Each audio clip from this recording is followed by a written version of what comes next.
Luca Productions présente. J'ai le plaisir de souhaiter la bienvenue au Premier ministre par intérim de la République du Mali, son Excellence Abdoulaye Maïga. Je l'invite à s'exprimer devant l'Assemblée.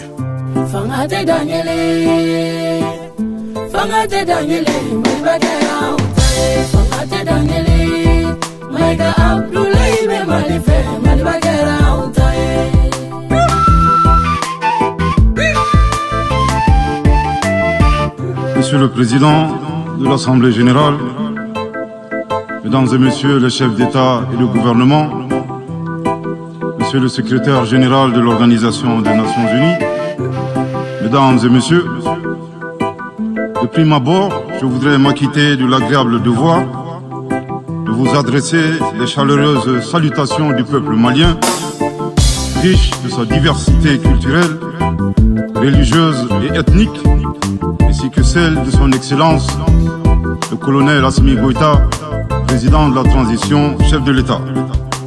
Permettez-moi de réitérer à notre secrétaire général, M. Antonio Guterres, notre haute appréciation des efforts louables qu'il continue de déployer pour la réalisation des nobles objectifs de notre organisation commune.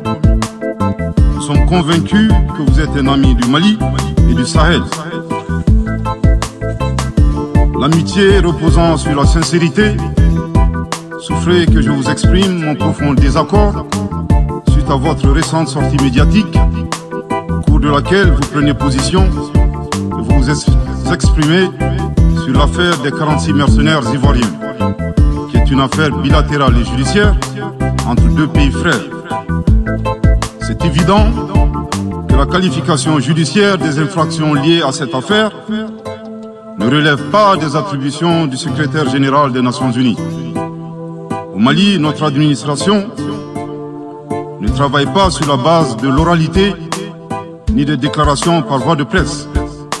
Excellence, Monsieur le secrétaire général, votre position sur l'affaire des mercenaires a été suivie par certains responsables d'Afrique de l'Ouest. Donc, c'est sous votre couvert que nous leur adresserons des messages. À l'endroit du président en exercice de la CEDEAO, M. Oumaro Sissoko Ambalo, qui affirme, je cite, « On vient de voir avant-hier la déclaration du secrétaire général des Nations Unies qui dit que ce ne sont pas des mercenaires. Moi, à la place des Maliens, j'aurais relâché ces 49 soldats. » Fin de citation.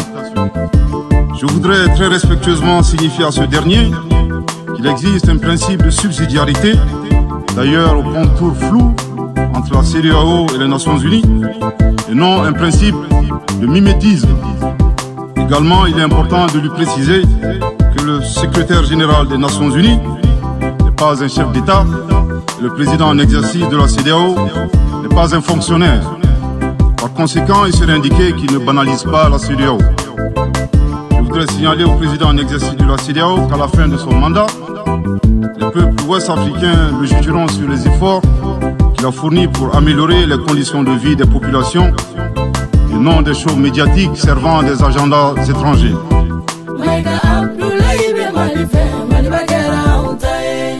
À l'endroit de M. Bazoum, il remarquera que le gouvernement de la transition n'a pour le moment jamais réagi à ces propos injurieux pour deux raisons cumulatives. La première raison tient au respect de l'héritage laissé par nos ancêtres, qui consiste à ne pas répondre aux injures par des injures. La seconde relève de l'identité de M. Bazoum, l'étranger qui se réclame du Niger. Nous savons que le peuple nigérien, frère du Mali, se distingue par des valeurs sociétales, culturelles et religieuses très riches. M. Bazoum n'est pas un Nigérien, son comportement nous le reconforte totalement dans notre constat. Excellence, Monsieur le secrétaire général, le Mali tirera toutes les conséquences du droit de vos agissements.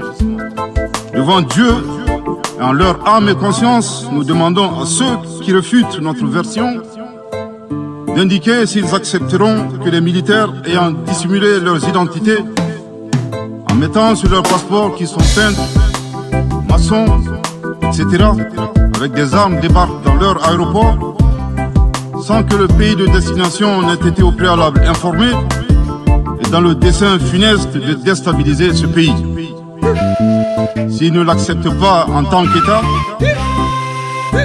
si cela n'est pas possible à Lisbonne ou ailleurs, le Mali non plus ne l'acceptera pas en tant qu'État, et ce ne sera pas non plus possible à Bamako ou dans une autre localité malienne.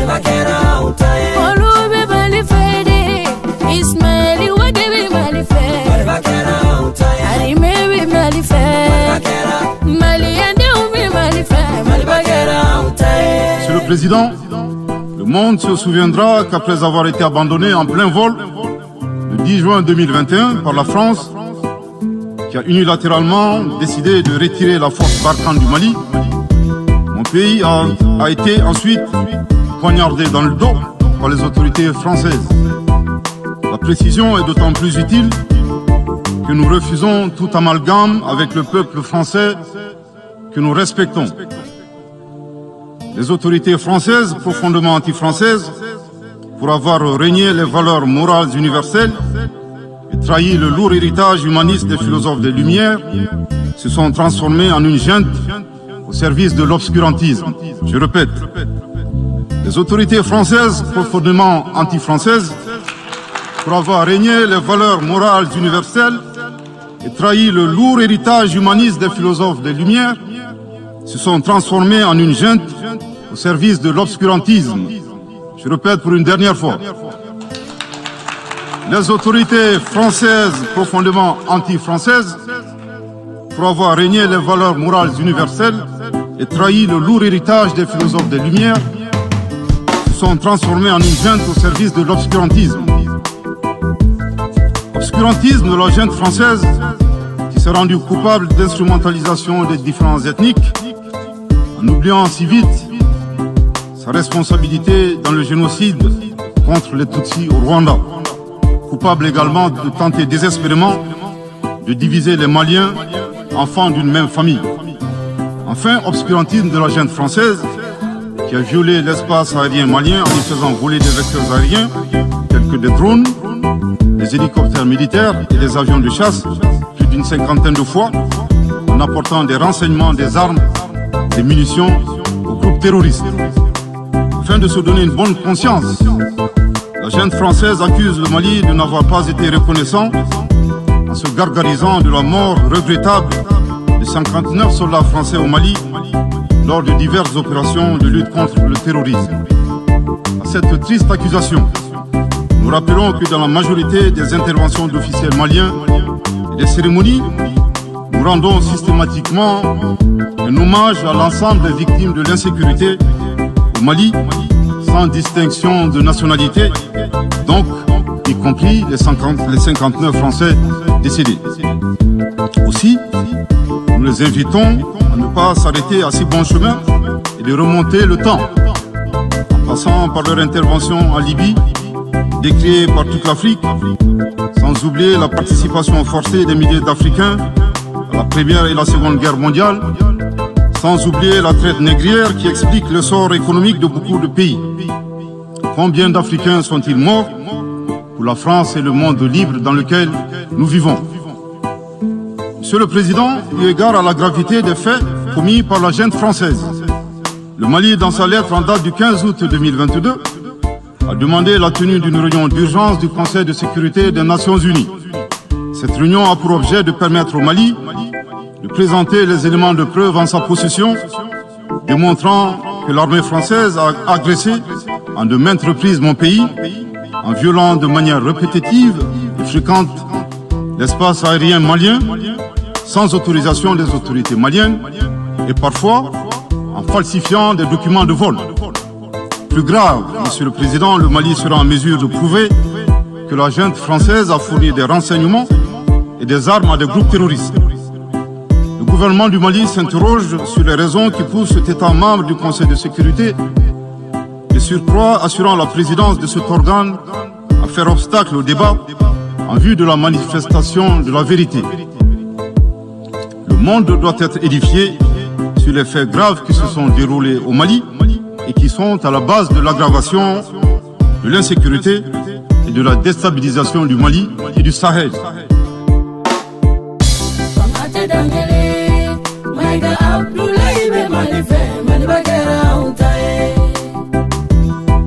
Je saisis cette opportunité qui m'est offerte pour remercier chaleureusement notre respecté aîné, son Excellence le Président Alassane Dramane Ouattara, pour les sages et éclairés conseils qui nous a prodigués dans son allocution mémorable à cette 77e session de l'Assemblée générale des Nations unies.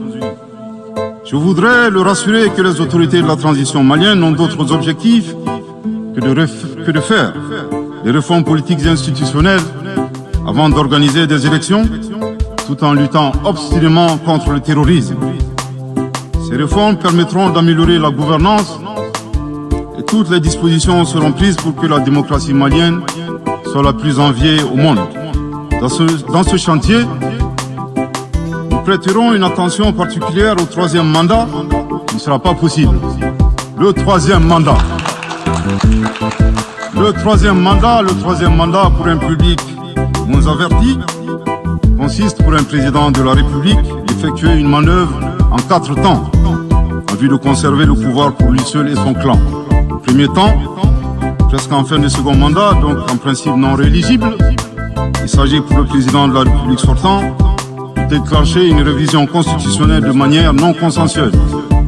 Deuxième temps, au cours de cette révision constitutionnelle, le président de la République sortant modifiera quelques dispositions constitutionnelles. Troisième temps, une fois la nouvelle constitution adoptée, sur fond de crise politique naturellement, le président sortant devient candidat en violation de la limitation du nombre de mandats à 2. Sa candidature est alors justifiée par l'adoption de la nouvelle constitution. Le prétexte est tout trouvé. La limitation du nombre de mandats à 2 concernait l'ancienne constitution. Par conséquent, il est candidat au regard de la nouvelle constitution adoptée.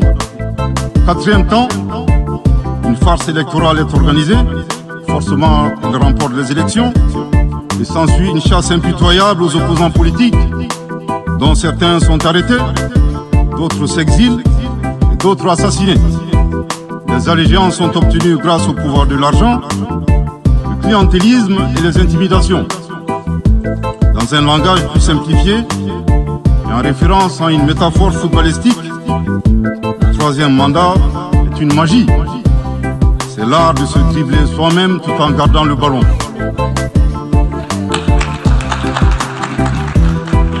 Excellence, Monsieur le Président Ouattara, le Conseil nous rappelle la triste histoire du chameau qui se moque de la bosse du dromadaire.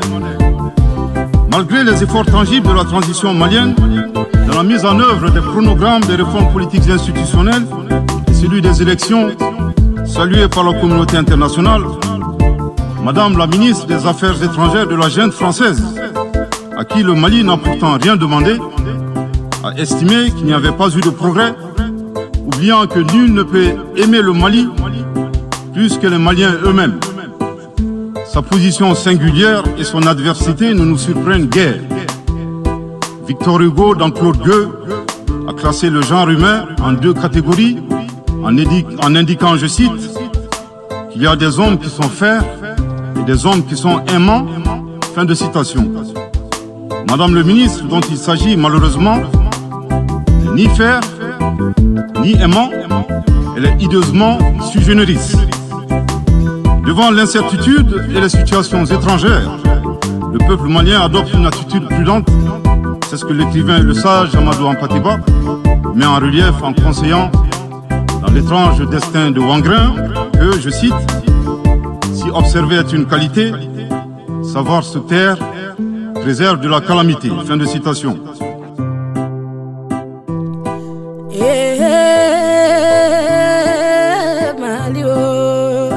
l'occasion pour moi de saluer les relations de coopération exemplaires et fructueuses entre le Mali et la Russie, tout en réaffirmant que le Mali reste ouvert à tous les partenaires qui souhaitent l'aider à relever les défis multiples qui l'assaillent dans le respect strict de sa souveraineté, de son unité et de la dignité du peuple malien. Le Mali rappelle que conformément à la vision du colonel Assimi Goïta, président de la transition chef de l'État, 3 principes guident l'action publique nationale.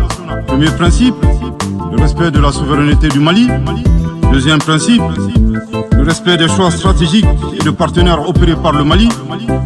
Troisième principe, la prise en compte des intérêts vitaux du peuple malien dans les décisions prises.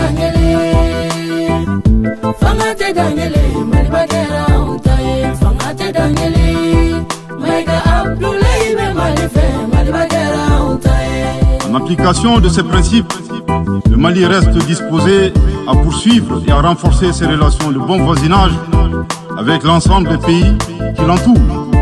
De même, le Mali, fidèle à son engagement panafricain, continuera à œuvrer au sein des organisations sous-régionales et régionales pour la réalisation de l'intégration africaine.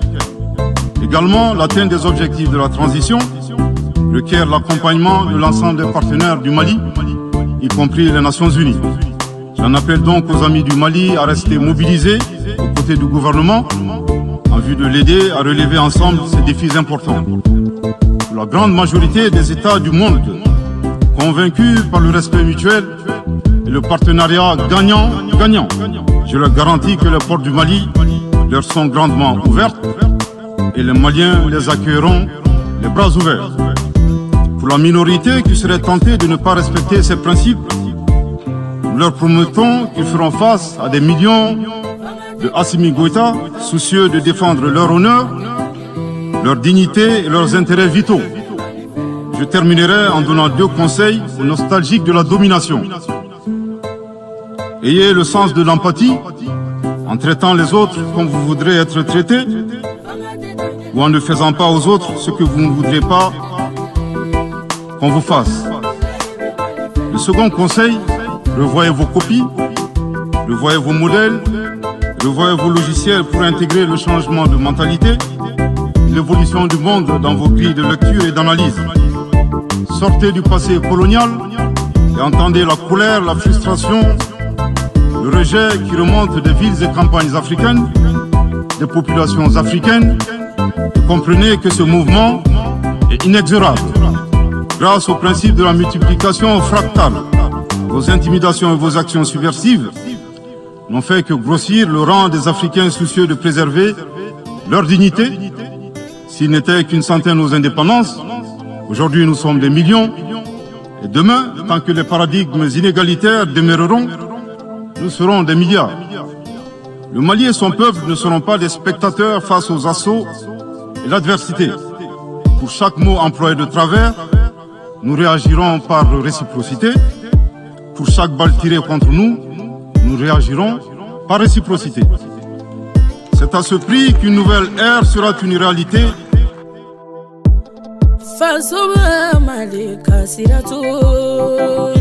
Pour terminer, je dirais que le peuple malien a décidé de prendre son destin en main.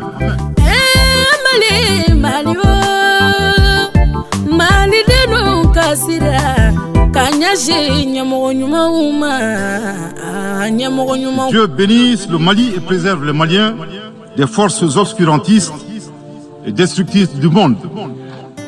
Que Dieu bénisse l'Afrique et préserve les Africains des forces obscurantistes et destructrices du monde. Que Dieu bénisse le monde et préserve l'humanité entière des forces obscurantistes et destructrices du monde. Je vous remercie de votre très aimable attention.